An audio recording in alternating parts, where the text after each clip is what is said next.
Welcome back to the Deep Dive. Today we're moving beyond just the headlines. We're tackling one of the most, historically charged, technologically fascinating, and geopolitically complex places on Earth, the State of Israel. If you look at the sources you provided us, this is really a country where ancient history isn't just background noise. It actively collides with cutting-edge technology every single day. It's a nation defined by these, almost impossible contradictions.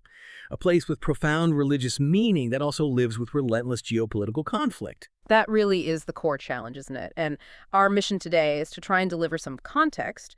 We're using these rich sources you sent over to cut through, hopefully, some of the noise. We want to provide a structured and, importantly, an impartial understanding of how Israel was founded, how it functions as a modern state, and what the core issues are that are shaping its future. So we'll start way back with its deep roots, trace that really tumultuous road to actually becoming a state and the huge transformation of the region.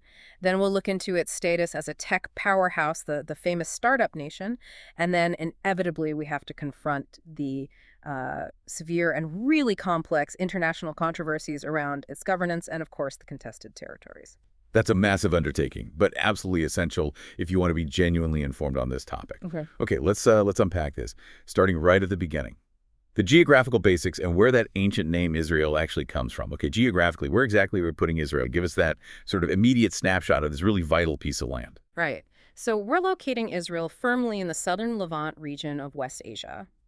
Looking at its immediate neighbors, you've got Lebanon right to the north, Syria to the northeast, Jordan to the east, and then Egypt down to the southwest. Its western edge is obviously dominated by that Mediterranean coastline. What's immediately striking, really, is how narrow the country is. I mean, it's only about 100 kilometers, maybe 60 miles at its widest point. But it stretches quite a long way north to south, nearly 400 kilometers or 250 miles. If we just stick to the land area inside the internationally recognized Green Line borders, you're talking about just over 20,700 square kilometers, which is, pretty small, like New Jersey, roughly. Yeah, really small. Yeah. But despite that size, the source material really emphasizes its huge geographical diversity. Oh, absolutely. You move very quickly between different regions. You've got the relatively well-watered, fertile areas like the Jezreel Valley, which runs inland. Then that contrasts sharply with the huge arid Negev Desert, which covers basically the entire southern half of the country. And then, of course, you have the really dramatic Jordan Rift Valley. That contains the Dead Sea, which is actually the lowest point on Earth's land surface, a super salty lake, almost 430 meters below sea level. Okay, let's talk about the name. The state is Israel. Where does that name come from? How ancient is it, really? It's profoundly ancient. It traces right back to the foundational text, the Hebrew Bible, and the patriarch Jacob. According to the story in Genesis, Jacob was given the name Israel, which roughly translates to El, meaning God, persists, or rules, after he famously wrestled with a divine messenger, or maybe an angel. But going from that religious text to actual archaeology, what's the first, concrete proof we have of the name being used? Right, that jump from narrative to artifact is crucial. The earliest known archaeological find that mentions Israel as a collective group is the Merneptah stele. This is a huge granite inscription from ancient Egypt, and it dates back to the late 13th century BCE, before Common Era, so over 3,200 years ago. Wow. Yeah, the inscription basically boasts about the pharaoh Merneptah's victories, and it includes this line, "Israel is laid waste, its seed is not." Now, the interpretation is debated, but it clearly indicates that even back then, there was a recognizable group or maybe a political entity called Israel existing somewhere in the land of Canaan. So when the modern state was declared in 1948 CE Common Era, they could have chosen any name, right? Why did Israel win out over other options like Zion or Judea? Yeah, apparently the debate was quite intense, according to our sources. Alternatives like Zion, Judea, even Eretz Israel, which means land of Israel, were definitely on the table. But in the end, David Ben-Gurion, who became the first prime minister, pushed for State of Israel. He argued it was the most inclusive name and resonated most strongly with history. It actually passed by a fairly narrow vote, 6-3. Okay. And choosing that name effectively replaced the previous regional name, Palestine, which had been the standard term used under the British Mandate that governed the area from 1920 right up to 1948. And that name choice connects directly back to the land's deep history. Before Israel or Judah emerged, this whole area was known as Canaan. Can you describe the sort of population shifts there during the Bronze and Iron Ages? Sure. So during the Bronze Age, which is roughly from 3300 BCE onwards, the area was populated by people called Canaanites. They were organized into independent city-states, often acting as like vassal states to the big regional power, which was usually the new Kingdom of Egypt. The archaeological story changes quite dramatically, though, with the emergence of the people called Israelites. What's really fascinating, and this is based on modern archaeology, is the suggestion that the Israelites, who spoke an early form of Hebrew, didn't necessarily arrive from somewhere else entirely. Instead, they might have actually branched out from those existing Canaanite peoples. They gradually developed their own distinct identity. Ah, okay. Yeah, evolving a religion that was initially monolatristic, meaning they worshipped one primary god, Yahweh, while maybe acknowledging others existed, and later became fully monotheistic, focused exclusively on Yahweh. So the major political and religious splits that still define the area today, they actually originated internally then, which led to the kingdoms we know from the Bible. Precisely. You see the northern kingdom of Israel emerging by about 900 BCE, centered around Samaria. It was known for being quite prosperous and a regional power. South of that was the kingdom of Judah, centered on Jerusalem, emerging a bit later, maybe around 850 BCE. This sort of regional split, this dualism, was eventually shattered by invading external empires. And those external forces brought these catastrophic events that really fundamentally shaped Jewish identity and their presence in the land for the next, 2,000 years? That's basically the recurring pattern you see in Jewish history there. Long periods of self-rule, or at least cultural presence, brutally interrupted by crushing defeats. The first huge catastrophe was the Neo-Babylonian Empire. They besieged and then destroyed Jerusalem, and the first temple, often called Solomon's Temple, around 587 or 586 BCE. This completely dissolved the kingdom of Judah and resulted in the exile of much of the Judean elite to Babylon. Now, while the Jewish people did eventually return under the Persian Achaemenid Empire and rebuilt the Second Temple, the ultimate political destruction came much later, with the Romans. Rome really did change everything, didn't they? Imposing their structure and ultimately trying to erase the Jewish political presence there. Absolutely. The Roman conquest started in 63 BCE. The tensions built up and eventually erupted into the First Jewish-Roman War. That culminated in the catastrophic destruction of Jerusalem and the Second Temple in 70 CE. But the final blow to Jewish sovereignty in antiquity came with the Bar Kokhba revolt between 132 and 136 CE, which the Romans suppressed with extreme brutality. What was the Roman reaction after crushing that final revolt? It was deliberately definitive and devastating. To try and erase the Jewish connection to the land, the Romans took the step of renaming the province of Judea to Syria-Palestina. Jews faced intense persecution, many were killed or sold into slavery, and crucially, they were expelled from the districts immediately surrounding Jerusalem. Although a small but continuous Jewish presence did remain, shifting its religious center north to the Galilee, the political and demographic dominance in the region was lost for centuries. Okay, so fast forward through late antiquity. The land sees another massive cultural and demographic shift, this time with the rise of Islam. Right, so we move from a region that had become predominantly Byzantine Christian by the mid-5th century CE. Then comes the 7th century Muslim conquest, led by the Rashidun Caliphate. What's interesting here, according to some traditions, is that the new Muslim ruler, Caliph Umar, is said to have lifted the previous Christian ban that prevented Jews from entering and worshiping in Jerusalem. So, in a way, it symbolized a different kind of religious tolerance, at least initially. Over the next 600 years or so, control of the region passed between various major Islamic caliphates and dynasties. You had the Umayyads, Abbasids, Fatimids, Seljuks, or Ubaydids, and this whole period saw a steady, profound process of Arabization and Islamization. The population actually dropped quite drastically from maybe 1 million during the Roman and Byzantine times to only about 300,000 by the time the Ottoman Empire took control in the 16th century. Okay, that brings us right up to the more modern era, starting under the long rule of the Ottoman Empire, which governed this region for 4 centuries. Yeah, Ottoman rule lasted from 1516 right up until World War I. And during that time, the Levant, including Palestine, was structured under what they called the millet system. This system basically allowed different religious communities, Muslims, Christians, Jews, to govern their own internal affairs, like marriage and inheritance. But, and this is key, it formalized a hierarchy. Christians and Jews were designated as dhimmi. And what did that status dhimmi actually mean in practice? It translates roughly to protected people. It was a crucial legal status that guaranteed their physical safety and the right to practice their religion, but in return they had to remain loyal subjects of the Sultan and pay a specific poll tax called the jizya. So while they generally lived in relative peace compared to some parts of Europe at the time, they were definitely second-class citizens. They couldn't hold high political office or serve in the military in the Ottoman system. Now, our sources make a really clear distinction between the ancient Jewish religious hope for a return to Zion, which was more spiritual, and the modern political movement, Zionism, that actually made it happen. That distinction is absolutely vital. The religious idea of the return was deeply embedded in Jewish prayer and tradition for centuries, but it was generally seen as something that would happen through divine providence, in God's own time, not through human political action. Modern, largely secular political Zionism emerging in the late 19th century was something fundamentally different. It was fueled directly by the harsh reality of European anti-Semitism. Right. Particularly the violent pogroms in the Russian Empire and the discriminatory 1882 May laws there, which made life increasingly unbearable for Jews. Zionism, as championed by figures like Theodor Herzl, offered a radical political solution: the need to establish a national Jewish homeland now, as a matter of urgent self-preservation. This led directly to the first Zionist Congress in Basel, Switzerland in 1897. And that political push translated into actual movement of people. Right. The Aliyah waves, the immigration waves. The second Aliyah you mentioned was particularly important in setting up the conflict with the local Arab population. How did that happen? Yeah, the second Aliyah, which was roughly 1904 to 1914, was critical because it brought a significant number of highly ideological, often socialist Zionist pioneers. These were the people who established the first kibbutzim, those collective agricultural settlements.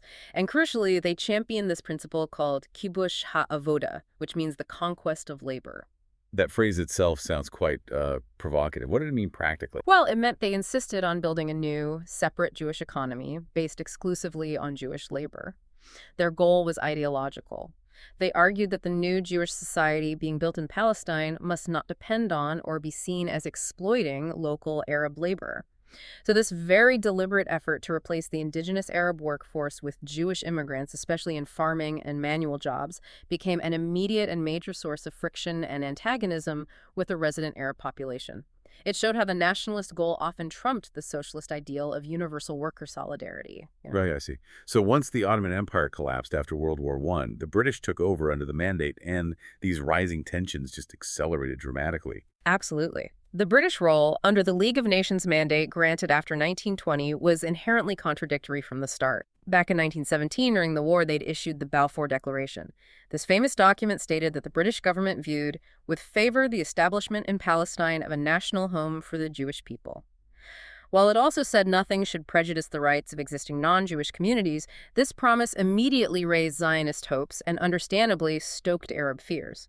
Throughout the 1920s and especially the 30s, as Nazism rose in Europe, Jewish immigration to Palestine increased significantly, which just exacerbated the tensions over land and resources. This eventually boiled over into the Arab Revolt of 1936-1939. This was a major, widespread Palestinian Arab uprising against both British rule and continued Zionist immigration. How did the British and the Zionist groups respond to that revolt? The revolt was put down very violently. Both the British security forces and the main Zionist paramilitary group, the Haganah, were involved in suppressing it. The suppression was brutal. Our sources mention massive casualties, and estimates suggest something like 10% of the adult male Palestinian Arab population was killed, wounded, or imprisoned during those years. This really severe repression left incredibly deep scars, solidified the nationalist divide, and basically destroyed any remaining trust between the communities. So by the time the British decided they couldn't handle it anymore and handed the problem over to the newly formed United Nations after World War II, the situation was completely untenable, which led directly to the flashpoint, the 1947 UN Partition Plan. Yes, UN Resolution 181. This plan is really the foundational point of contention that leads straight into the 1948 war. The UN proposed dividing mandatory Palestine into two independent states, one Arab, one Jewish, with the city of Jerusalem placed under a special international administration. The crucial and incredibly contentious part was the land allocation. The plan assigned the proposed Jewish state around 55 to 56% of the total land area of mandatory Palestine. And this is where, as you said before, the demographic details become absolutely critical. Exactly. Because at that time in 1947, Jews made up only about 1/3 of the total population of Palestine. And through decades of land purchases, often via organizations like the Jewish National Fund, they legally owned only about 6 to 7% of the land. So you can see the discrepancy. The Jewish agency representing the Zionist movement accepted the plan, seeing it as international legitimacy for their statehood aspirations, even if they didn't love the borders. But the Arab side rejected it entirely. Completely rejected it. The Arab League and the Palestinian Arab leadership rejected the plan outright. They argued it was fundamentally unjust, privileging the aspirations of recent European Jewish immigrants over the rights of the indigenous Palestinian Arab majority. They called instead for a unified, independent Palestine with protections for the Jewish minority. So when the British Mandate officially ended, the Jewish state was declared, and war started almost immediately. That's right. On May 14, 1948, the day the British Mandate expired, David Ben-Gurion formally declared the establishment of the State of Israel. The very next day, armies from 4 neighboring Arab states, Egypt, Syria, Transjordan, now Jordan, and Iraq invaded, joined by contingents from other Arab nations. They aimed to prevent the establishment of Israel and support the Palestinian Arabs. The fighting, known as the 1948 Arab-Israeli War, or Israel's War of Independence, raged for nearly a year. And the outcome wasn't just a military victory for Israel, but a complete demographic and political upheaval for the entire region. It was a massive, catastrophic dislocation, especially for the Palestinians. The war ended with armistice agreements in 1949, which established the de facto borders known as the Green Line. Israel ended up controlling about 78% of former mandatory Palestine, significantly more than the UN plan had allocated. Jordan formally annexed the West Bank, including East Jerusalem, and Egypt took control of the Gaza Strip. But the most crucial human outcome was the flight or expulsion of over 700,000 Palestinian Arabs from the areas that became Israel. This event is known to Palestinians as the Nakba. The sources translate Nakba as catastrophe. Can you give us more concrete detail on the scale of this? Its centrality to the ongoing conflict is undeniable. The Nakba essentially represented the shattering of Palestinian Arab society within the borders of the new Israeli state. Our sources detail that hundreds of Palestinian villages, maybe 400 to 500, were depopulated, and many were subsequently destroyed by Zionist militias and later the Israeli army to prevent inhabitants from returning. These 700,000-plus refugees often fled in fear during the fighting or were directly expelled by Israeli forces in numerous documented cases. Critically, they were subsequently barred by Israel from returning to their homes and lands after the war. This resulted in the immediate loss of their property, the fragmentation of their society, and the near-total erosion of Palestinian Arab culture, identity, and national aspirations within the territory of the newly formed state. It created the Palestinian refugee crisis that persists to this day. Following independence, Israel itself faced this enormous challenge, absorbing massive waves of Jewish immigrants and refugees, not just Holocaust survivors from Europe, but also huge numbers from the Muslim world. Absolutely. The state's Jewish population basically doubled within its first decade. You had the influx of Holocaust survivors from Europe who had nowhere else to go. But equally significant, and sometimes overlooked, was the mass exodus of Jews from Arab and Muslim countries across the Middle East and North Africa. Our sources estimate around 1,150,000 Jewish refugees and immigrants arrived from these countries between roughly 1948 and 1970. They were fleeing rising hostility, persecution, and political instability in places like Iraq, Yemen, Morocco, Egypt, often losing their property and citizenship in the process. That sheer scale of immigration must have led to immense logistical pressures and also internal social friction. The logistical challenges were huge. Many new immigrants were initially housed in very basic temporary transit camps, tents or huts, known as ma'abarot. The country went through a painful period of rationing and austerity known as the Zina. But maybe more significantly, internal tensions quickly developed along ethnic lines within the Jewish population itself. Between different Jewish groups. Yes. Our sources consistently highlight that Jews of European background, the Ashkenazi, who dominated the Zionist leadership and the state's early institutions, were often perceived as treating the arriving Jews from Middle Eastern and North African countries, the Mizrahi or Sephardi, less favorably. The Mizrahi immigrants often endured longer stays in the harsh conditions of the Ma'abarot and faced systematic discrimination in housing, education, and employment opportunities, especially during the early decades. This created social and economic gaps that have had lasting repercussions in Israeli society. So those early years of statehood, despite the focus on absorbing immigrants, were anything but peaceful. They were marked by continuous, low-level, and sometimes high-level conflict. That tension was immediate and just pervasive. Throughout the 1950s, Israel faced constant cross-border raids by Palestinian fighters, often called fedayeen, meaning self-sacrificers or commandos. They mostly operated out of the Egyptian-controlled Gaza Strip or Jordan-controlled West Bank, often targeting Israeli civilians and infrastructure near the borders. These attacks inevitably prompted numerous Israeli reprisal operations, often large-scale military raids into Gaza or the West Bank, which in turn fueled more attacks.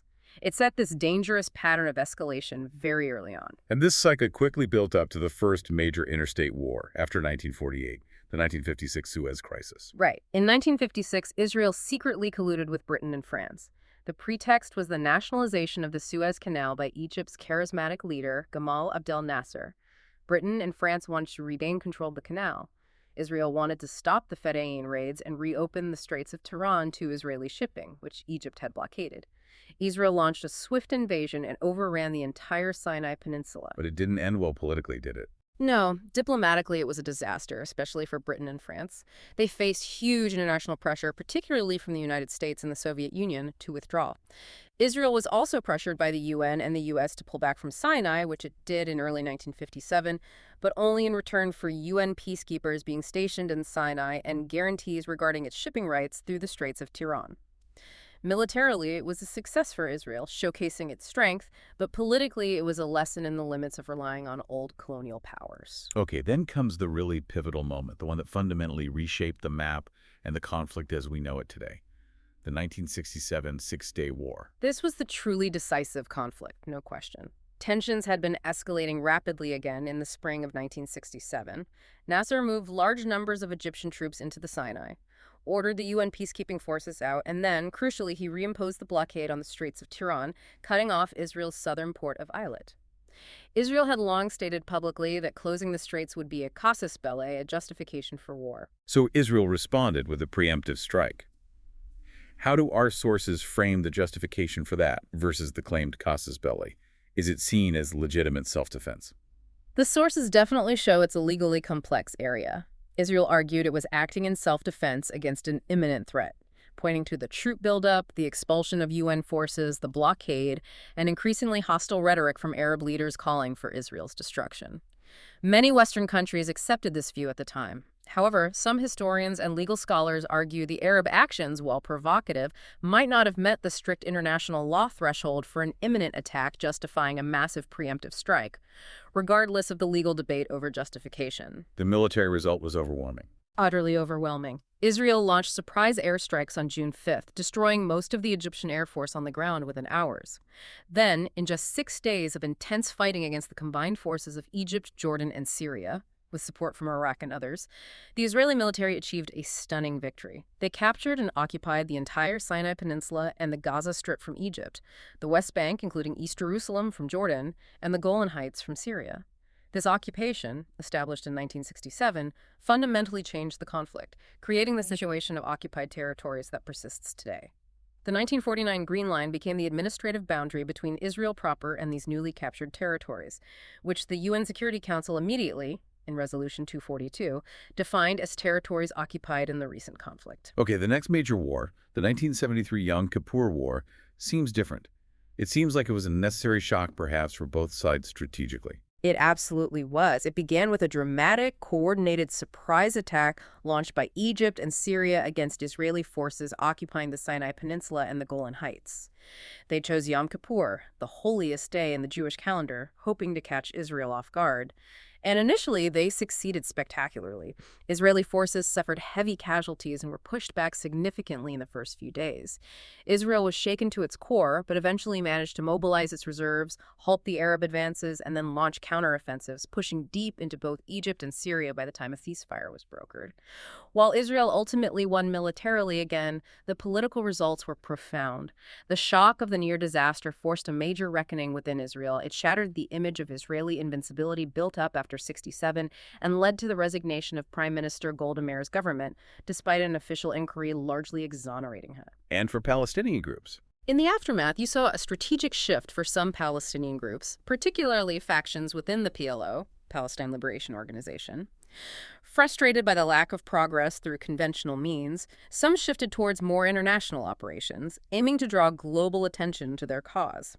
The most infamous example, though it actually occurred just before the '73 war, was the massacre of Israeli athletes at the 1972 Munich Olympics by the Black September Group.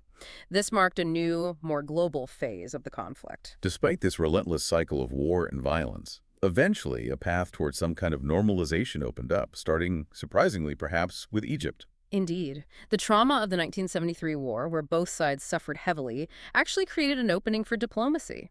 Intense efforts by U.S. diplomacy, particularly under President Jimmy Carter, led to the historic Camp David Accords in 1978 between Israeli Prime Minister Menachem Begin and Egyptian President Anwar Sadat. This culminated in the landmark 1979 Egypt-Israel Peace Treaty. That was huge. Transformative. Israel agreed to withdraw fully from the Sinai Peninsula in return for full peace and normalization of relations with Egypt, the largest and most powerful Arab state. Sadat paid a heavy price. Egypt was ostracized by the Arab League for years, and he was later assassinated by Islamist extremists opposed to the peace, but the treaty held. It established a cold but stable peace. Jordan followed suit much later, signing its own peace treaty with Israel in 1994, becoming the second Arab country to normalize relations. Okay, what about the much longer, much more tortuous peace process with the Palestinians themselves? We hear so much about the Oslo Accords. Right. The Oslo process was the first major attempt at direct resolution. Secret talks in Norway led to the 1993 Oslo I Accord, signed dramatically on the White House lawn. This agreement established mutual recognition between the State of Israel and the PLO, which had previously been sworn enemies. It also created the Palestinian National Authority, PNA, and granted it limited self-governance or autonomy in parts of the West Bank, starting with Jericho and the Gaza Strip, with the promise of further negotiations on final status issues like borders, refugees, settlements, and Jerusalem. But the hope and optimism surrounding Oslo seems to have faded very quickly. It ended in mutual disappointment and recrimination. It really did. Support for the Oslo process collapsed quite rapidly on both sides throughout the mid to late 1990s. On the Palestinian side, public support was critically damaged by the continued expansion of Israeli settlements in the West Bank, the proliferation of Israeli military checkpoints that made daily life difficult, and the general feeling that the promised Palestinian statehood wasn't materializing. Economic conditions in the PNA-controlled areas often deteriorated. And on the Israeli side? Simultaneously, Israeli public support for the process plummeted in the face of waves of devastating suicide bombings carried out by Palestinian militant groups like Hamas and Islamic Jihad, who opposed the Oslo Accords and targeted Israeli civilians inside Israel on buses, in cafes, shopping malls. These attacks killed hundreds and deeply traumatized Israeli society. Then, the assassination of Israeli Prime Minister Yitzhak Rabin in 1995 by a right-wing Israeli extremist opposed to Oslo, and later suspicions around the death of PLO leader Yasser Arafat further crippled the leadership needed to advance the process. By the late 90s, the framework was basically sprawled. In more recent years, though, we've seen a different kind of shift. Several Arab states seem to start prioritizing regional stability and shared security concerns, particularly about Iran, over waiting for a resolution of the Palestinian issue. This is the context for the Abraham Accords in 2020, brokered by the Trump administration. These signaled a major strategic realignment in the region. The accords normalized diplomatic relations between Israel and 4 Arab nations: the United Arab Emirates, UAE, Bahrain, Sudan, and Morocco. For these specific Arab states, the calculations seem to be that the potential economic benefits of ties with Israel's tech economy, and more importantly, the shared security concerns about Iran's growing regional influence and nuclear ambitions, outweighed the traditional Arab diplomatic consensus that normalization should only come after a comprehensive Israeli-Palestinian peace agreement establishing a Palestinian state. It significantly altered the regional diplomatic landscape, isolating the Palestinians somewhat, and shifted the strategic focus heavily towards the Iran-Israel proxy conflict as the primary fault line.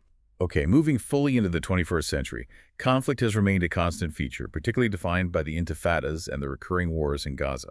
Yes, the Second Intifada, or Al-Aqsa Intifada, erupted in late 2000.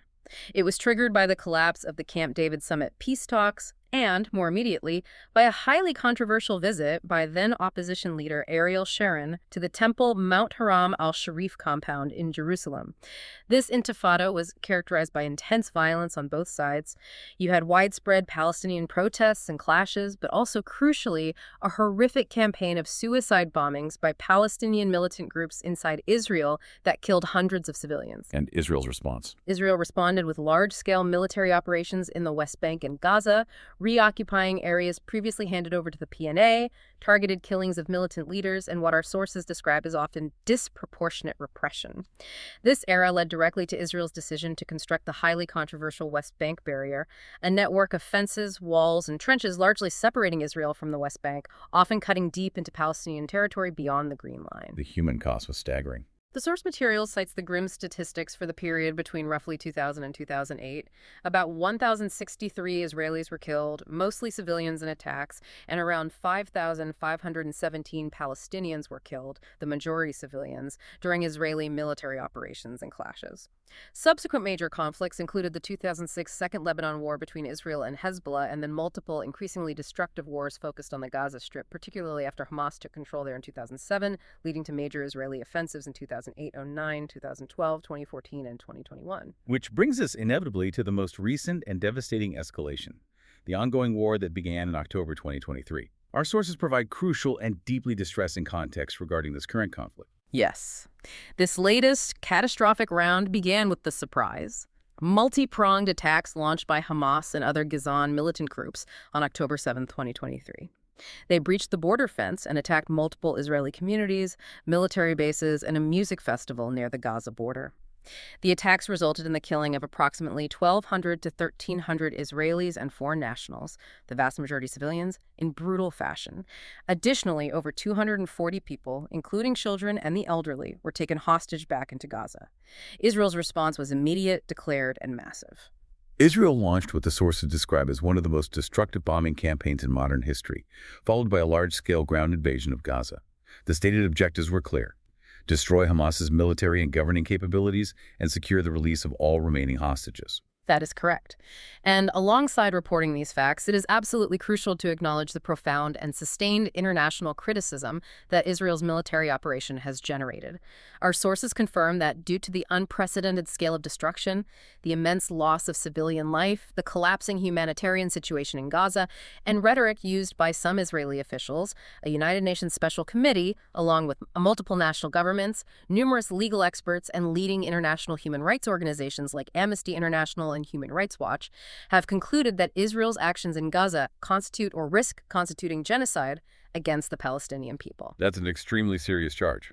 It is the most serious charge under international law. This assessment, while fiercely rejected by Israel and its primary allies, is based on evidence presented regarding the sheer scale of civilian deaths. Tens of thousands reported by Gaza's health ministry. The widespread destruction of homes and civilian infrastructure, the severe restrictions on humanitarian aid leading to famine conditions, and alleged patterns of indiscriminate attacks, alongside documented instances of potentially genocidal incitement by some figures. This highlights the extreme severity of the international legal and diplomatic fallout surrounding this ongoing conflict, including cases brought before the International Court of Justice, ICJ. That context is absolutely vital for understanding the current state of affairs and the intense international legal battles Israel is now facing alongside the military campaign. Let's pivot now, if we can, to the internal governance structure of Israel itself. It's quite unique, partly because it operates without a single formal written constitution, right? That's one of its defining constitutional features, yes. Israel functions as a unitary parliamentary republic. Its legislature is the Knesset, a single chamber with 120 members elected through nationwide proportional representation, meaning parties get seats roughly in proportion to the total votes they receive nationally. This system often leads to coalition governments, as it's rare for one party to win an outright majority. The prime minister is the head of government and holds the real executive power, chosen typically from the party best able to form a coalition. The president, on the other hand, is elected by the Knesset and serves a largely ceremonial role as head of state. Now, because it lacks that single constitutional document, the system relies instead on a series of basic laws passed by the Knesset over time. These laws cover fundamental aspects of the state, like the Knesset itself, the judiciary, the presidency, human dignity, and liberty. Crucially, they also define the fundamental nature of the state, most famously enshrining Israel as both a Jewish and democratic state. That dual identity, Jewish and democratic, seems to be the core point of internal tension and debate. How did the 2018 nation-state law specifically emphasize or perhaps prioritize the Jewish component? The 2018 Basic Law. Israel as the nation-state of the Jewish people definitely added significant weight to the Jewish aspect and generated huge controversy both inside Israel and internationally. It explicitly characterized Israel first and foremost as the nation-state of the Jewish people. The practical consequences are considerable. It enshrined in Basic Law that the right to exercise national self-determination in the State of Israel is unique to the Jewish people. It also designated the development of Jewish settlement as a national value that the state would act to encourage and promote. I remember the sources mentioned it also downgraded the status of the Arabic language. What was the practical effect of that specific change? That was another highly contentious element. Previously, Arabic had shared official language status alongside Hebrew since the British Mandate era. The nation-state law demoted Arabic to having only an undefined special status within the state, leaving Hebrew as the sole official language. For Israel's Arab citizens, who make up over 20% of the population and are native Arabic speakers, this was seen as a deeply symbolic and practical blow. It reinforced the feeling that the state legally prioritized its Jewish national identity over the principle of civic equality for all its citizens, potentially impacting things like government services, public signage, and legal standing. And this national definition is baked right into citizenship law itself through the law of return. Absolutely. The 1950 Law of Return is a cornerstone of Israeli identity and demography. It grants Jews defined broadly as anyone with at least one Jewish grandparent, or who has converted to Judaism the essentially unrestricted right to immigrate to Israel, known as making Aliyah, and automatically obtain Israeli citizenship upon arrival. What's really crucial to understand, legally speaking, is the distinction the state maintains. Israel's Supreme Court has explicitly ruled multiple times that a distinct Israeli nationality separate from Jewish nationality does not legally exist. The law recognizes Jewish nationality as a primary identity, granting specific rights while also providing citizenship to non-Jewish residents. This creates a unique legal structure not found in most nation-states. This inherent tension between sort of ethno-national identity and civic identity becomes incredibly stark when we move to discussing the territories Israel has controlled since 1967 but hasn't formally annexed, at least not the West Bank. Let's look at the highly contested legal status of these occupied territories. The West Bank, East Jerusalem, and the Golan Heights. Right. The legal framework here is a complex maze and one that is almost universally rejected by the international community. Let's take East Jerusalem and the Golan Heights first. Both were captured in 1967. Israel subsequently passed laws effectively annexing them, applying its own domestic law, administration, and jurisdiction to these areas. Residents there, mostly Palestinians in East Jerusalem and Syrian Druze in the Golan, were generally offered permanent residency status in Israel and later the option of citizenship, though many Palestinians reject this. However, the United Nations Security Council has repeatedly condemned these annexations, deeming them null and void under international law and affirming that these territories remain occupied. Okay, what about the West Bank, which Israel officially refers to using the biblical names, the Judea and Samaria area? That seems even more complicated. The West Bank, excluding the parts annexed into Jerusalem's municipality, presents this unique, deeply problematic situation of split and unequal legal jurisdiction. For the roughly 3 million Palestinian residents, the territory remains primarily under direct Israeli military occupation and administration. They are subject to Israeli military law, military courts, and do not have Israeli citizenship or the right to vote in Israeli national elections. Conversely, the approximately 450,000 to 500,000 Israeli settlers living in settlements throughout the West Bank, which are illegal under international law, are subject to Israeli civilian law. They are essentially treated as if they live inside Israel proper. They vote in Knesset elections, pay Israeli taxes, receive Israeli social services, etc. That's a stark, two-tiered legal system operating in the same geographical space. It absolutely is, and it perfectly illustrates what the sources call the blurred territorial boundaries and the inherent legal contradiction. You have Israeli citizens enjoying full rights while living alongside Palestinians under military rule who lack basic political rights in the system that ultimately controls their lives. Our sources note that Israel has deliberately refrained from formally annexing the entire West Bank, not primarily out of respect for international law, but largely due to what Israeli planners perceive as the demographic threat. Incorporating millions of Palestinians as citizens with voting rights would fundamentally challenge the state's Jewish demographic majority and potentially its character as a Jewish state. And finally, Gaza. Even after Israel unilaterally dismantled its settlements and withdrew its ground forces in 2005, the international community, as you mentioned, still considers it occupied territory. Why is that?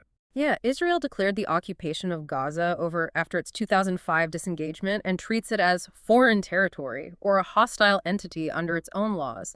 However, the overwhelming consensus within the international community, including numerous UN bodies, the International Committee of the Red Cross, ICRC, and international human rights organizations, is that the occupation legally continues. This is based on the concept of effective control. Even without a permanent troop presence inside Gaza prior to the 2023 invasion, Israel retained significant control over crucial aspects of life there. Such as controlling Gaza's airspace, its territorial waters, all movement of goods and people across its borders, except the Rafah crossing with Egypt, which Israel also influences, the population registry, and the electricity and water supply to some extent. This degree of external control, coupled with the comprehensive land, air, and sea blockade imposed since Hamas took power in 2007, means that under international humanitarian law, Israel is still considered the occupying power with corresponding legal responsibilities, even if it disputes this classification. It's clear that practically every Israeli action regarding these territories draws intense international legal scrutiny. Let's try to summarize the main points of that criticism, starting with core legal principles involved. The international criticism is extensive and centers on what human rights groups describe as systematic and widespread violations of international humanitarian law, the laws of occupation, and international human rights law in the occupied territories. The foundational legal principle, cited constantly, comes from UN Security Council Resolution 242, passed unanimously after the 1967 war. It established the Land for Peace formula and emphasized the core principle of the inadmissibility of the acquisition of territory by war. Specific alleged violations have also been addressed by the highest international courts. The ICJ, the International Court of Justice, which is the UN's principal judicial organ based in The Hague, issued a landmark advisory opinion back in 2004. It concluded that the construction of Israel's West Bank barrier, where it deviates from the Green Line and cuts into occupied territory, violates international law, has severe humanitarian consequences for Palestinians, and that Israel is obligated to dismantle those sections and make reparations. And the settlement activity itself is consistently deemed illegal. Absolutely. That's probably the most universally condemned aspect.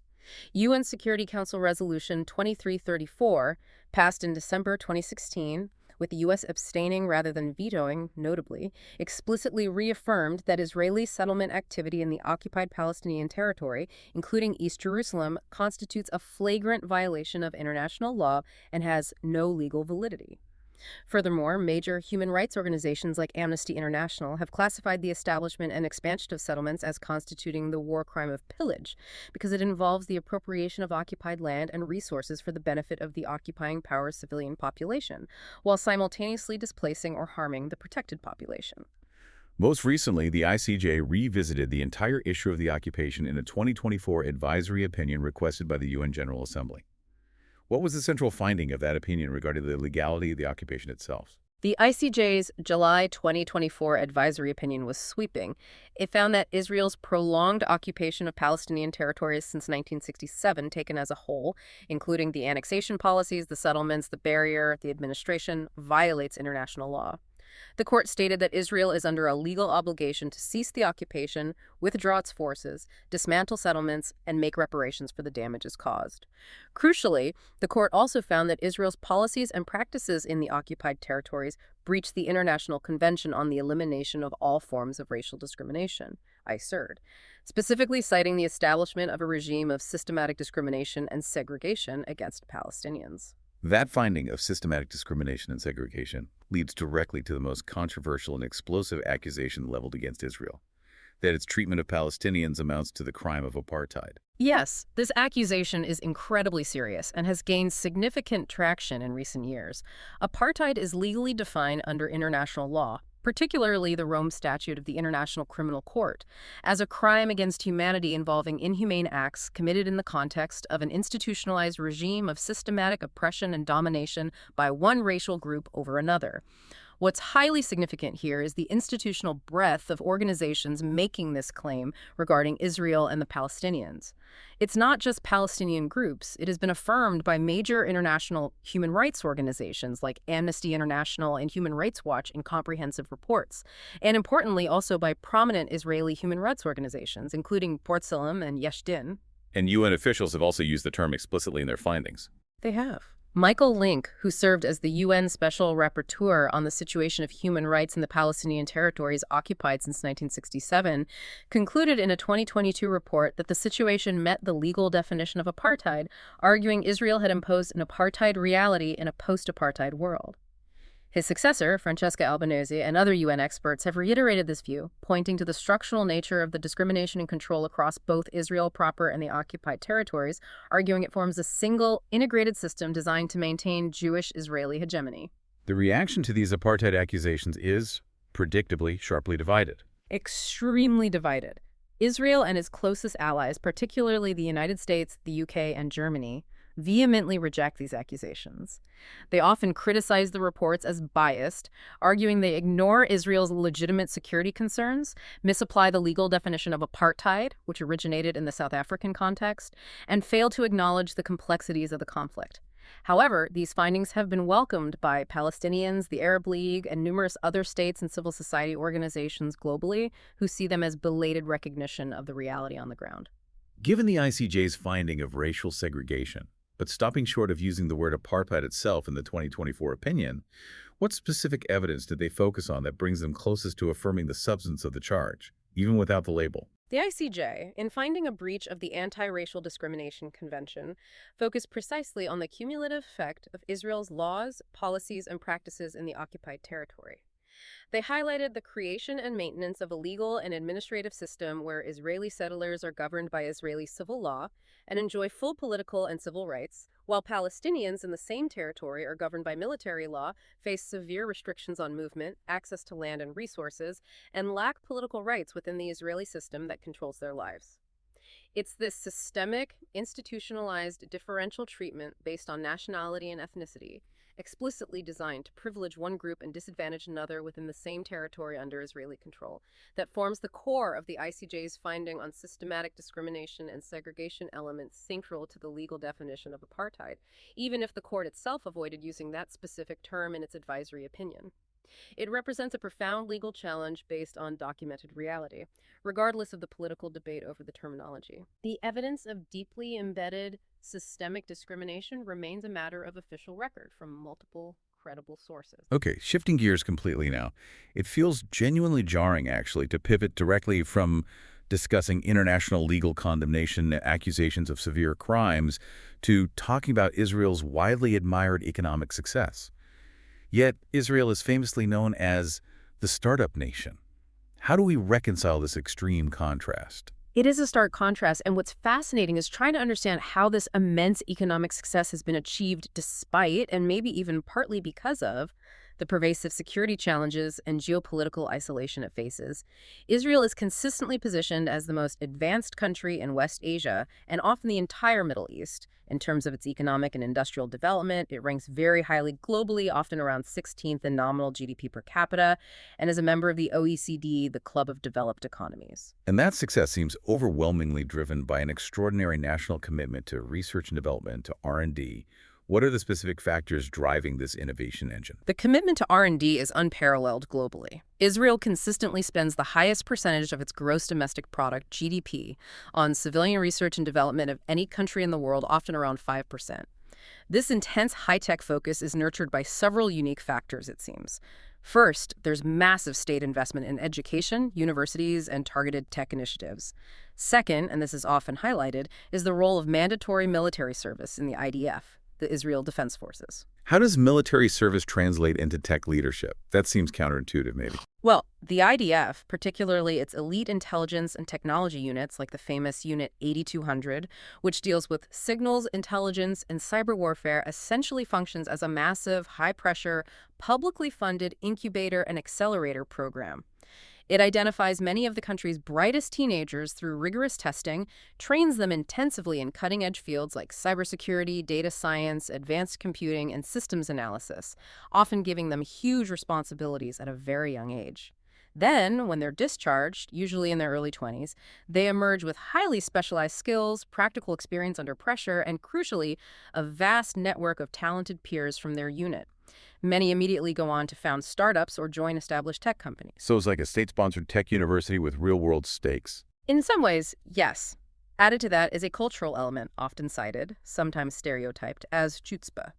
This is usually described as a kind of boldness and impatience with traditional hierarchy, a willingness to question authority, challenge assumptions, improvise, and take significant risks, all traits that are actually very well suited to the fast-moving, often chaotic startup environment. And the results, the metrics, they really speak for themselves, don't they? They really do. Israel consistently ranks near the top globally for venture capital investment per capita.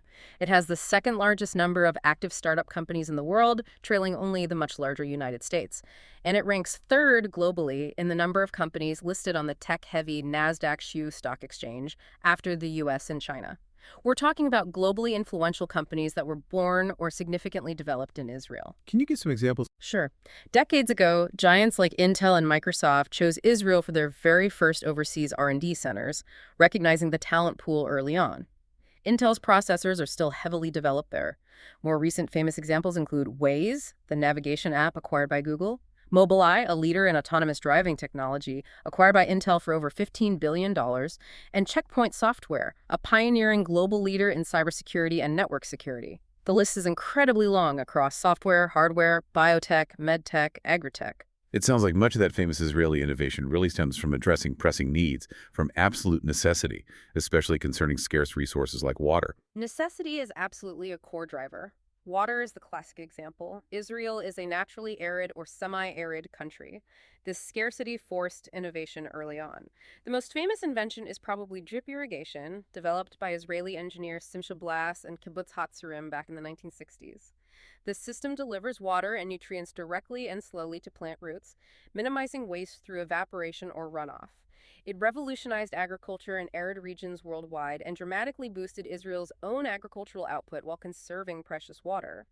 Building on that, Israel is now a world leader in water technology overall, especially desalination and water recycling. The massive Sorek desalination plant near Tel Aviv, for example, is one of the world's largest and most efficient seawater reverse osmosis facilities.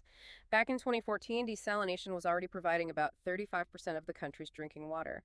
Projections suggest that figure could reach 70% by 2050 through desalination and advanced wastewater recycling programs, potentially making Israel, a desert country, a net exporter of water technology and maybe even water itself. That same drive for technical excellence extends right into its formidable defense capabilities, which are largely locally developed and manufactured.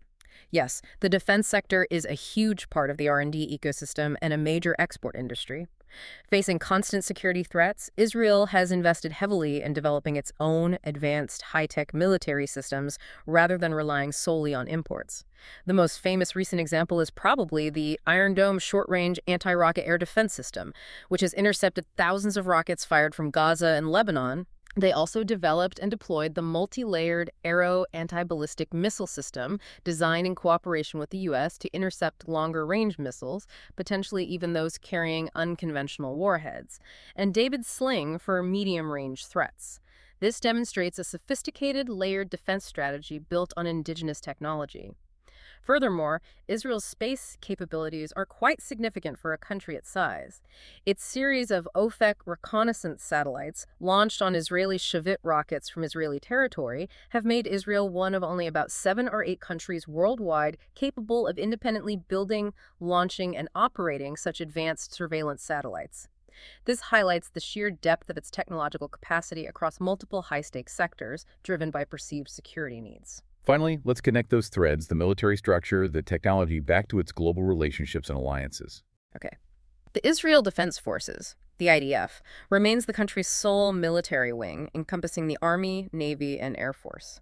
Mandatory military service, or conscription, is near universal for Jewish citizens, with some exemptions, notably for many Haredi men and Arab citizens. Currently, men typically serve 2 years and 8 months, while women serve 2 years.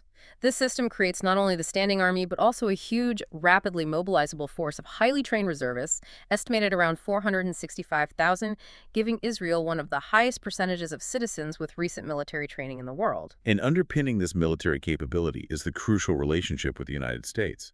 The strategic relationship with the United States is absolutely paramount, often described as an unbreakable bond. The U.S. government regards Israel as its most reliable partner and anchor of stability in the volatile Middle East. This is reflected in massive long-term security assistance. Currently, the U.S. is committed to providing $3.8 billion in military aid to Israel annually under a 10-year agreement running through 2028, plus frequent supplemental aid packages, especially during crises. This aid ensures Israel maintains its qualitative military edge, QME, over potential adversaries in the region. Beyond the U.S. Beyond the U.S., Israel maintains complex but often strong relationships globally. It has formal diplomatic relations with 165 out of 193 UN member states. However, it remains formally in a state of war with neighbors Syria and Lebanon, since Hezbollah effectively controls southern Lebanon. Key strategic partnerships exist with countries like Turkey, though relations fluctuate dramatically, Azerbaijan, important for energy and its location near Iran, and notably India, which has become one of the largest customers for Israeli high-tech military equipment and collaborates closely on defense and technology. The Abraham Accords also represent new, significant ties in the Arab world. We've covered so much ground: history, conflict, technology, geopolitics. To wrap up this deep dive, let's try to explore the incredibly complex internal structure that gives rise to this unique nation. Its demographics, its culture, its social fabric. What does the current population mosaic actually look like? Right. Looking inside Israel's internationally recognized borders, excluding the West Bank settlers for a moment, the population is currently around 9.9 million people, according to the latest official estimates.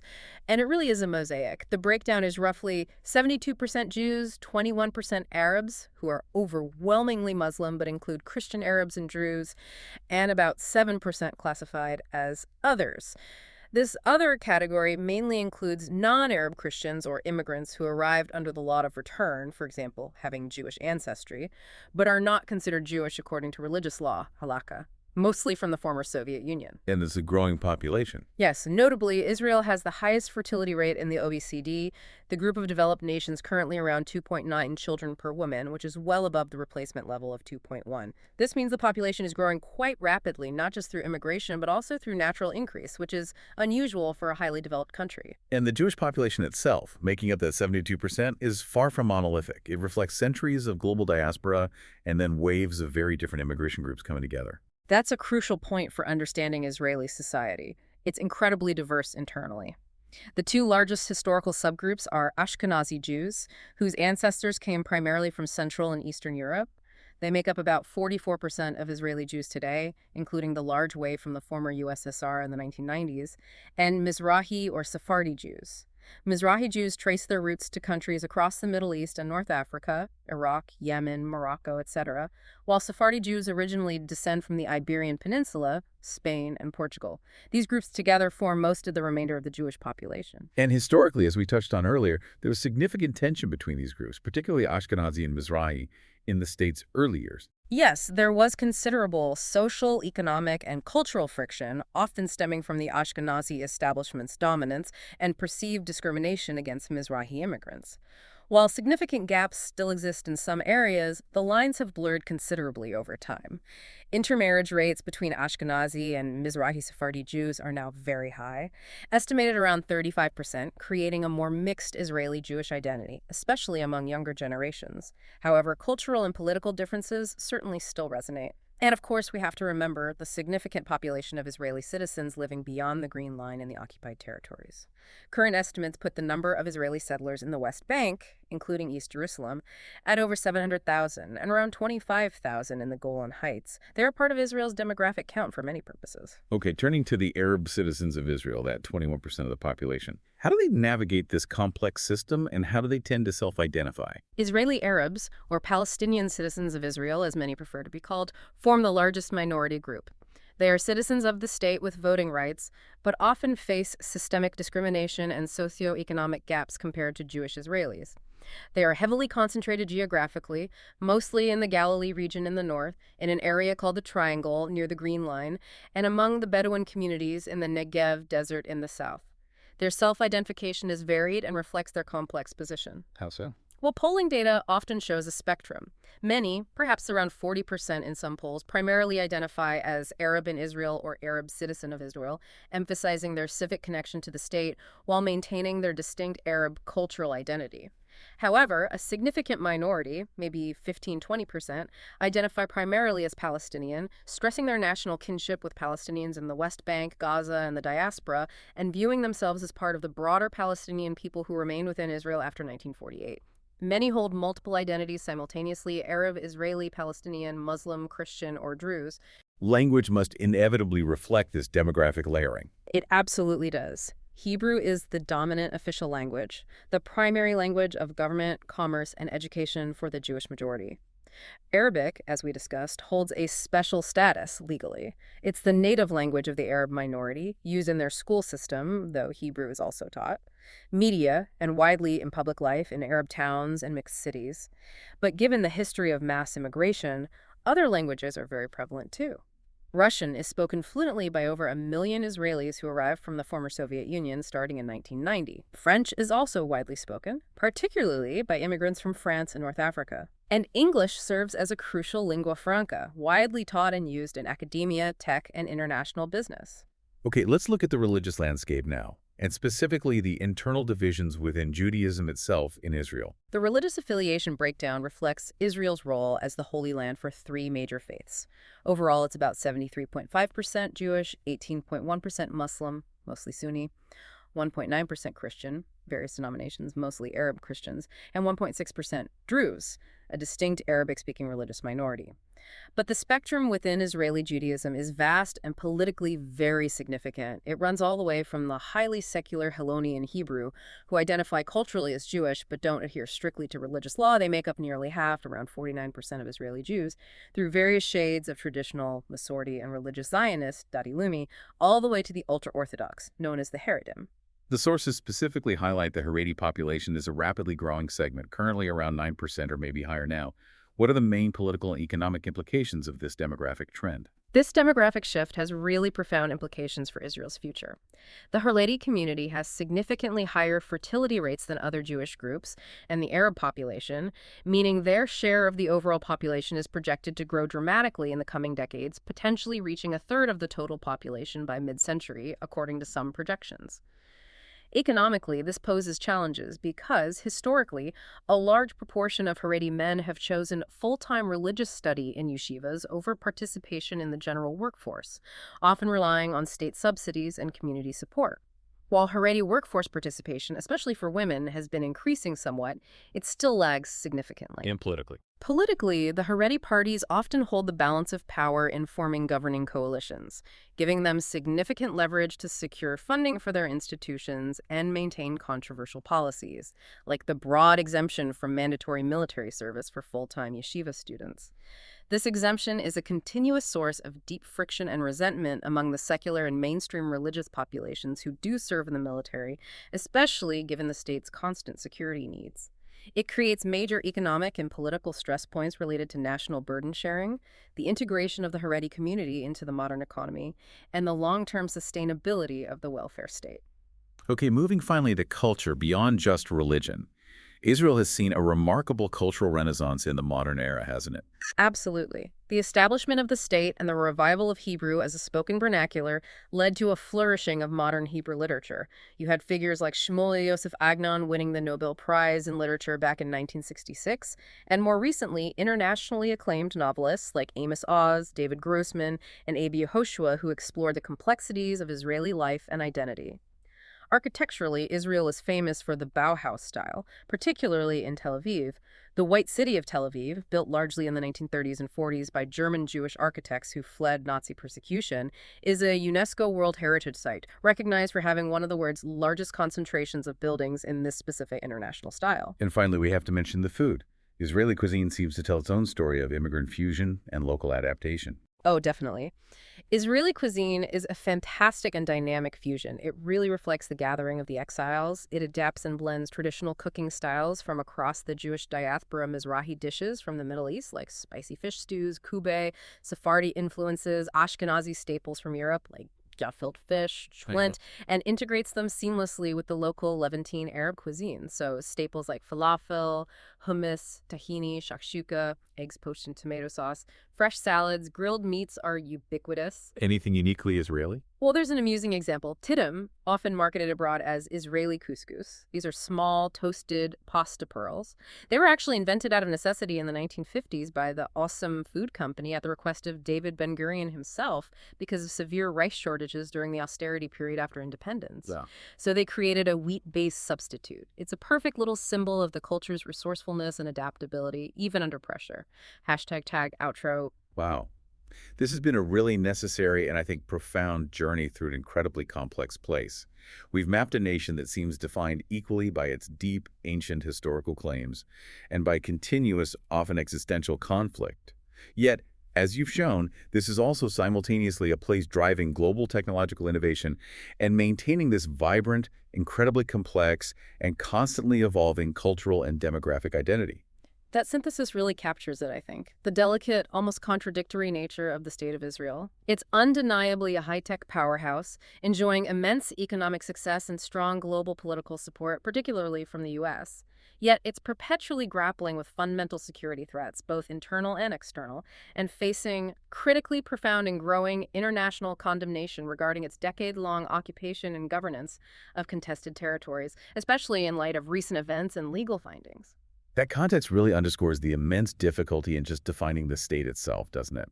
It really does. And maybe this is the thought to leave you, the listener, with drawing directly from the tensions we've traced throughout this deep dive. Given that Israeli law, as we discussed, defines Jewish nationality as distinct from Israeli nationality, and the state extends full citizenship rights selectively based on ethnicity and location, for example, to settlers in occupied territory while denying them to Palestinians there, how does that simultaneous claim of being both a Jewish state dedicated to one particular ethno-national group and a democracy supposedly committed to equal rights for all its citizens continue to shape the daily reality, the lived experience of all the people living under its rule, both within its recognized borders and in the territories it controls? The term that some scholars use, which our sources mention, ethnocracy, becomes a really crucial, if controversial, framework for trying to analyze this. It describes a type of political regime that is democratic in form for the dominant ethnic group, but is structured institutionally to maintain that group's hegemony and control over contested territory and other ethnic groups. It's a tension woven deep into the very fabric of the state since its founding, and exploring that concept further might help make sense of the contradictions we see playing out today in this incredibly complex and contested region. That's essential context and a powerful thought for a subject that undeniably demands our continued attention and understanding. Thank you so much for guiding us through this deep dive today.